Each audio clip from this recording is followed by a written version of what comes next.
السلام علیکم پیارے بچوں، آج ہم آپ کو حضرت یونس علیہ السلام کا قصہ سنانے والے ہیں۔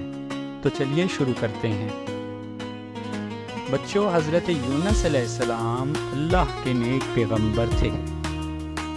اللہ نے انہیں اپنی قوم کو صحیح راستے پر لانے کے لیے بھیجا تھا۔ حضرت یونس علیہ السلام نے اپنی قوم کو اللہ کی عبادت کرنے کی دعوت دی، لیکن ان کی قوم نے ان کی ایک بات نہ مانی اور گناہوں میں مبتلا رہے، یعنی کہ وہ گناہ کرتے رہے۔ پیارے بچوں، جب قوم نے حضرت یونس علیہ السلام کی بات نہ مانی تو اللہ نے انہیں خبردار کیا کہ اگر وہ توبہ نہیں کریں گے تو اللہ تعالیٰ کا عذاب ان پر نازل ہوگا۔ حضرت یونس علیہ السلام نے اپنی قوم کو یہ بات بتائی، مگر وہ لوگ پھر بھی نہ مانے۔ حضرت یونس علیہ السلام اپنی قوم کی یہ حالت دیکھ کر بہت پریشان ہوئے، اور آپ نے سوچا کہ آپ ان لوگوں کو چھوڑ کر کہیں اور چلے جاتے ہیں۔ اب حضرت یونس علیہ السلام نے اللہ کے حکم کے بغیر ان لوگوں کو چھوڑ دیا اور اپنی اس قوم کو چھوڑ کر ایک کشتی میں سوار ہو گئے۔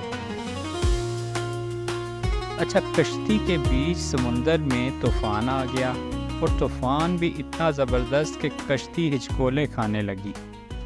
کشتی میں موجود لوگوں نے فیصلہ کیا کہ کسی ایک کو سمندر میں پھینکنا ہوگا تاکہ کشتی کا بوجھ کم ہو اور وہ بچ سکیں۔ اب قرآن اندازی کی گئی اور حضرت یونس علیہ السلام کا نام نکلا۔ حضرت یونس علیہ السلام کو سمندر میں پھینک دیا گیا۔ پیارے بچوں، اب اللہ تعالیٰ کے حکم سے ایک بہت بڑی مچھلی آئی، اور اس مچھلی نے حضرت یونس علیہ السلام کو اپنے منہ کے اندر لے لیا۔ وہ مچھلی اتنی بڑی تھی کہ اللہ تعالیٰ کی طرف سے اسے حضرت یونس علیہ السلام کو کھانے کا حکم نہیں تھا، صرف مچھلی نے اپنے منہ کے اندر لے کر حضرت یونس علیہ السلام کو اپنے پیٹ کے اندر محفوظ کر لیا تھا۔ حضرت یونس علیہ السلام جب مچھلی کے پیٹ میں تھے تو آپ نے اللہ تعالیٰ سے دعا مانگی۔ پیارے بچوں، آپ کو پتہ ہے کہ وہ دعا کیا ہے؟ چلیں مل کر میرے ساتھ پڑھیں، لا الہ الا انت سبحانک انی کنت من الظالمین۔ پیارے بچوں، اللہ تعالیٰ نے حضرت یونس علیہ السلام کی دعا قبول کی اور مچھلی کو حکم دیا کہ وہ انہیں ساحل پہ اتار دے۔ حضرت یونس علیہ السلام دوبارہ جب اپنی قوم کی طرف واپس لوٹے تو انہیں اللہ کی عبادت کی دعوت دی۔